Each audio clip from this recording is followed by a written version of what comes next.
तो सत्ता की शुरुआत आज राजनीतिक सत्ता से जुड़ी खबर से, जिसमें बीजेपी ने 2023 में 9 राज्यों के विधानसभा और 2024 के लोकसभा चुनाव को मजबूती से लड़ने और जीतने का दम भरा। इस साल विधानसभा और अगले साल लोकसभा चुनाव की तैयारियों के लिए आज दिल्ली में बीजेपी राष्ट्रीय कार्यकारिणी की बैठक चल रही है। इस बैठक में प्रधानमंत्री नरेंद्र मोदी, गृह मंत्री अमित शाह समेत कई केंद्रीय मंत्री और बीजेपी शासित राज्यों के मुख्यमंत्री शामिल हो रहे हैं। इसके अलावा बीजेपी के करीब 350 पदाधिकारी भी इस बैठक में आगे की रणनीति तय करेंगे। दिल्ली में राष्ट्रीय कार्यकारिणी में पहुंचने से पहले प्रधानमंत्री मोदी ने आज 700 मीटर का एक रोड शो किया। आमतौर पर प्रधानमंत्री जनता के लिए रोड शो करते हैं, लेकिन आज उन्होंने जनता के साथ साथ कार्यकर्ताओं के लिए स्पेशल रोड शो किया।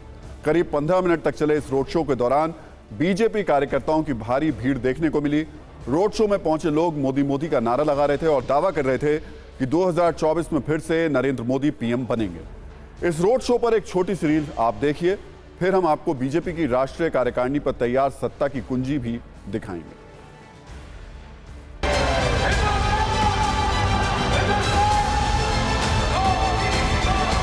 देश में ऐसे प्रधानमंत्री को पाके हमारा सौभाग्य है कि हम अपने ऐसे प्रधानमंत्री को पाए। गाड़ी में आए थे, बहुत अच्छा लगा और हमारे देश के प्रधानमंत्री हैं, बहुत अच्छे हैं और आगे को भी यही आएंगे 24 में भी।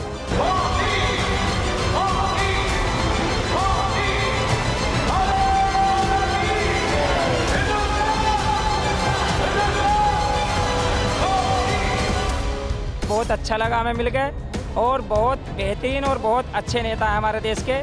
हम चाहते हैं मोदी जी ही प्राइम मिनिस्टर रहें 2024 में भी। को देखने के लिए सुबह से यहाँ पे बैठे हैं। ये पद यात्रा बहुत सफल रहेगी। आने वाले 2024 में मोदी जी ही आएंगे।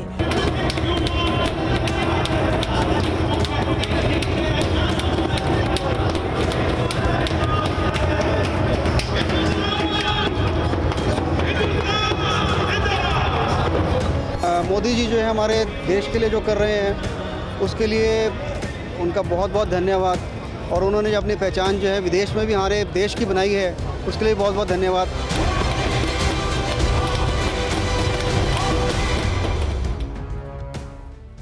तो राष्ट्रीय कार्यकारिणी के पहले दिन आज बीजेपी अध्यक्ष जेपी नड्डा ने पदाधिकारियों को संबोधित किया। इस मौके पर उन्होंने 5 बड़ी बातें कही। 2023 बेहद अहम है। हम सभी 9 राज्यों में चुनाव जीतना है। हमको 1,30,000 पोलिंग बूथ पर बीजेपी को मजबूत करना है। गुजरात की जीत ऐतिहासिक और अभूतपूर्व है। जिन राज्यों में पार्टी कमजोर है वहां उसको मजबूत बनाना है। पीएम मोदी की वजह से विश्व में भारत के लोगों का मान सम्मान बढ़ा। ये 5 बातें जेपी नड्डा ने रखी। तो बीजेपी विधानसभा चुनाव को लेकर बहुत क्लियर अब दिखाई दे रही है। साथ ही साथ ब्रांड मोदी की छवि और मजबूत करने के लिए वो दुनिया में भारत के बढ़ते सम्मान का श्रेय पीएम को दे रही है। लेकिन कांग्रेस कह रही है कि भारत जोड़ो यात्रा का असर है कि प्रधानमंत्री मोदी को एक छोटा सा रोड शो करना पड़ा। कांग्रेस नेता जयराम रमेश ने यह भी आरोप लगाया कि रोड शो बीजेपी के लिए इवेंट है, भारत जोड़ो यात्रा हमारे लिए जन आंदोलन है। उन्होंने सारे राष्ट्रीय कार्यकारिणी के सदस्यों का आह्वान किया कि कमर कसकर लग जाएं, हमें एक भी चुनाव नहीं हारना है। जो 9 विधानसभा के चुनाव होने वाले हैं उसमें एक में भी अपनी हार नहीं होनी चाहिए। इसलिए जहां हमारी सरकार है उसको मजबूत किया जाए और जहां हमारी सरकार नहीं है उसको और मजबूत किया जाए। ये भारत जोड़ो यात्रा का असर है उन पर। हम लोग यहाँ 122 दिन से कन्याकुमारी से रोज 23-24 किलोमीटर चल रहे हैं और आज कुछ 2-3 घंटे के लिए एक छोटा सा रोड शो प्रधानमंत्री ने निकाला है, ये दिखाने के लिए कि वो अभी भी लोकप्रिय हैं। उनके लिए तो ये रोड शो इवेंट मैनेजमेंट है।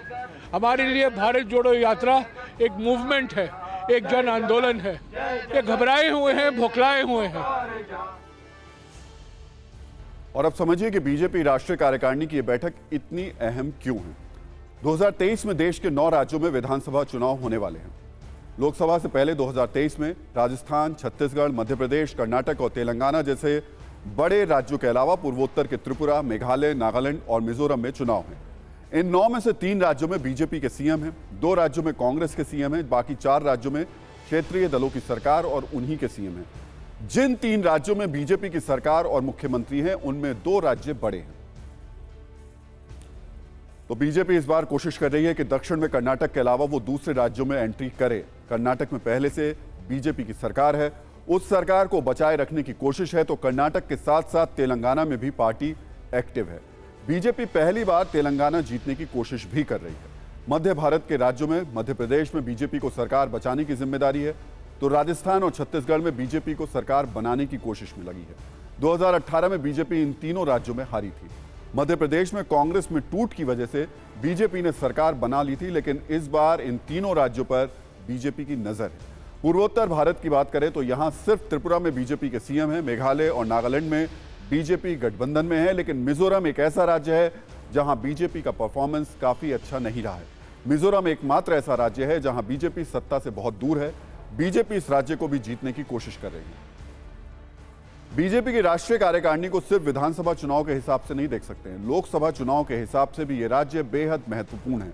अगर इन राज्यों में लोकसभा सीटों की बात करें तो सबसे ज्यादा 29 सीट मध्य प्रदेश में है। इसके अलावा कर्नाटक में 28 सीट हैं, राजस्थान में 25 सीट हैं, तेलंगाना में 17 सीट हैं, छत्तीसगढ़ में 11 सीट, त्रिपुरा में 2, मेघालय में 2, नागालैंड और मिजोरम में 1-1 सीट है। यानी इन राज्यों में कुल 116 लोकसभा सीट है। तो इन राज्यों में चूंकि 116 लोकसभा सीट हैं तो बीजेपी के लिए फर्स्ट टारगेट ये राज्य ही हैं। 2019 के चुनाव की बात करें तो इन 116 लोकसभा सीटों में से 93 सीट बीजेपी ने जीती थी, यानी 80% सीट बीजेपी ने जीती थी। अगले चुनाव में बीजेपी कम से कम इन सीटों पर तो कब्जा जमाए रखने की कोशिश जरूर करेगी।